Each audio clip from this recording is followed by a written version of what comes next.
Buenos días, noches o tardes, maestra, en todo caso que esté viendo este video.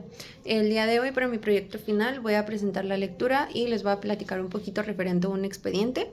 Este es referente a un banco para mi clase de mercantil número 3. Es personalmente para usted, maestra Marisol, en este caso para mi evaluación total. Para dar comienzo, es el expediente 423 del tomo 15, Consejo de la Judicatura, Poder Judicial del Estado de Jalisco. En este caso es del Juzgado Primero en lo Civil de Tlajomulco de Zúñiga, Jalisco. Además, la parte actora, en este caso, es el Banco HSBC de S.A. y el demandado es Carlos Tirado Delgado. Para dar comienzo voy a dar lectura a dos datos indispensables e importantes que no pueden tener ninguna alteración. En este caso, el patrimonio, sociedad anónima de capital variable, sociedad financiera de objeto múltiple, entidad no regulada. La notaría número 87.749 en la fecha 15 de mayo de 2014, pasado ante la fe del licenciado Juan Manuel García, titular de la Notaría Pública número 129.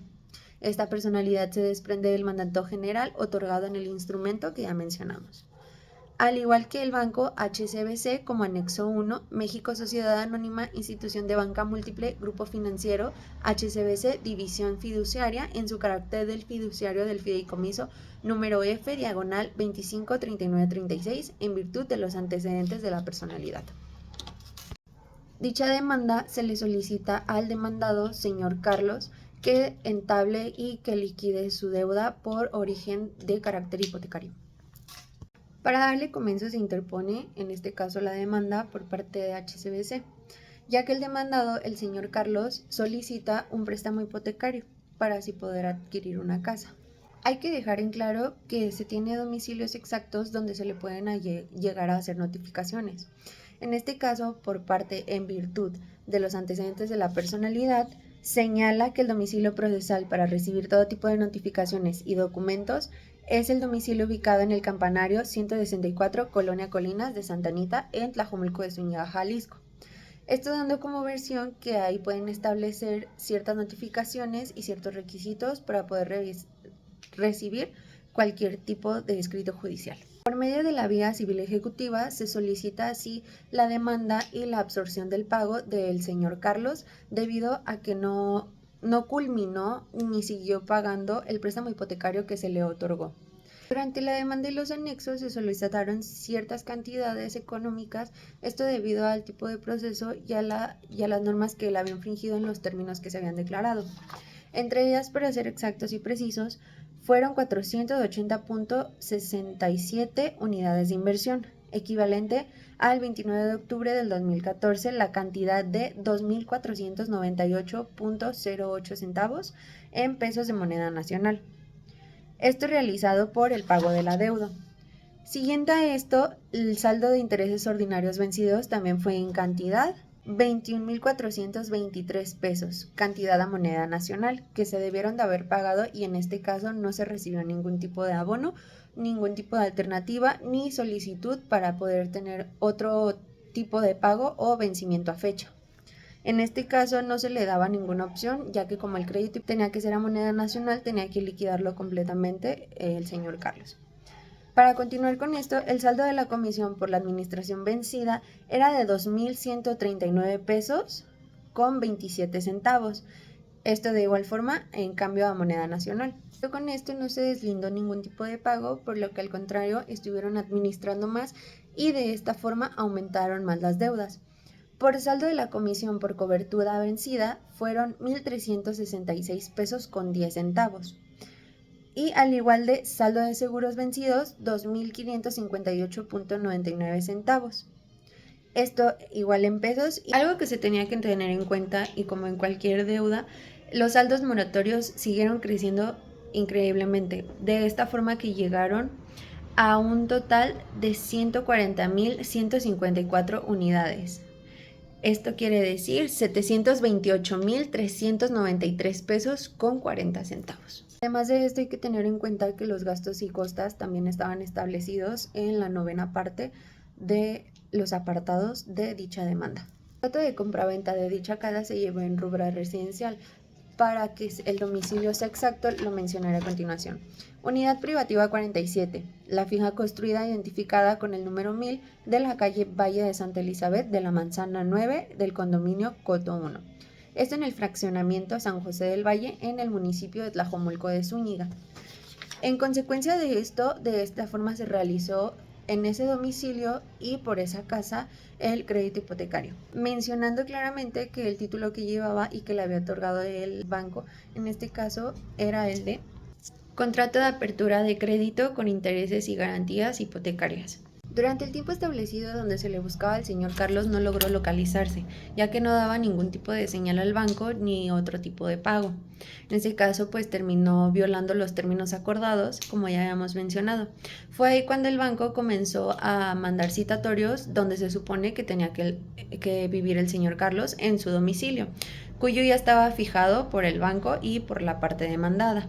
En este caso se hicieron solicitudes de citatorios en horarios no fungibles. Esto quiere decir que los horarios eran de 9 p.m. a 11 p.m.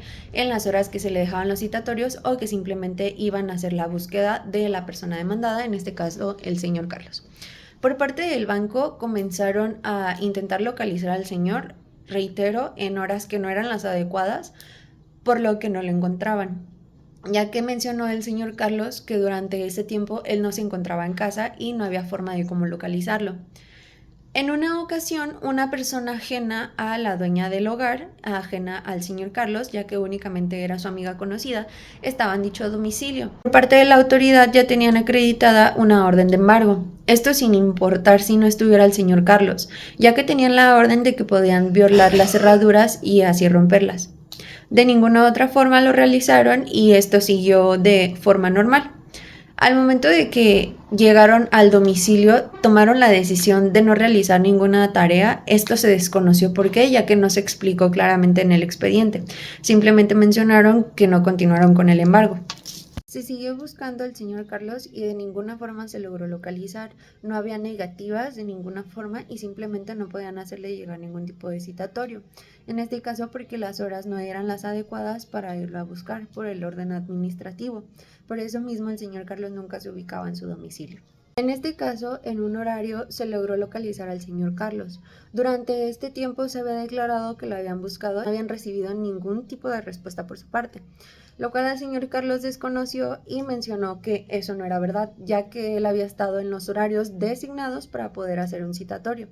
Por parte de los abogados del señor Carlos, la parte demandada mencionaron y solicitaron a juicio que esto no era apropiado, ya que no estaba conceptuado los horarios del porqué, ya que si llegan en horario extraoficial se tiene que mencionar alguna razón y este no estaba ni fundado ni motivado.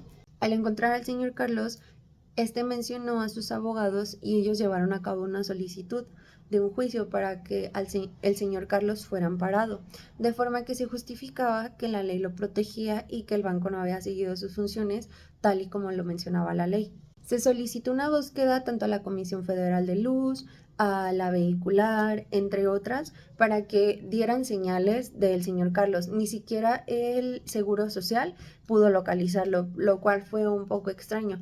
Es por eso que el señor Carlos reclamaba y reiteraba que lo que habían hecho no era lo acordado en la ley, que si bien él había infringido las normas que se le habían autorizado y que se le habían mencionado al darle el crédito hipotecario.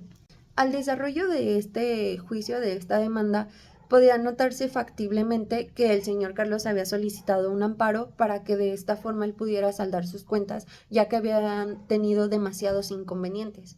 Pero eso no fue así, ya que al momento del que el señor Carlos recibió el beneficio por parte de la ley y por parte de la autoridad, no la aprovechó. Así que continuó y de esta forma no realizó ningún tipo de liquidación y ningún tipo de pago. Fue ahí cuando el banco HSBC tomó la decisión de realizar un embargo, ya que la deuda y los citatorios no se habían controlado y no se habían recibido por parte del señor Carlos. No se había presentado y de ninguna forma había dado algún tipo de señal. Se le otorgaron diversas formas de pago y diversos métodos o tiempo de pago para que pudiera seguir con su crédito hipotecario. Eso sí, mencionando que los intereses moratorios ya eran demasiados y excedían casi en un 20 40% de la deuda. Era un rango ya que se tenía que solicitar de nuevo la denominación para que así pudieran verificar que durante el tiempo que se realizó todas las actividades que habían violentado los derechos del señor Carlos no se hubiera alterado de esta forma la cifra para que no lo perjudicara más. Al igual, de esta forma, durante el juicio donde supuestamente se le había embargado la casa al señor Carlos o se quería embargar, estos ya le habían puesto a propuesta de subasta. De esta forma era completamente ilegal lo que estaban interviniendo, eso fue lo que mencionaron los abogados del señor Carlos. Así que esta forma de violentar sus derechos fue en que el señor Carlos decidió tomar el amparo, pero no fue así como le funcionó, ya que de ninguna forma el de nuevo apareció y tomaron por optar siguiendo con los citatorios y la búsqueda, hasta que un día en su domicilio lo encontraron y tomaron la decisión legal de, en este caso, sí seguir con el reglamento que se había establecido, ya que ahora se estaba fundado, motivado y fue en un horario laboral, donde el señor Carlos no podía recibir ningún tipo de queja, ya que a pesar de que se le había amparado, él no tomó la decisión de seguir con el pago, ni la resolución, ni solvencia de la deuda.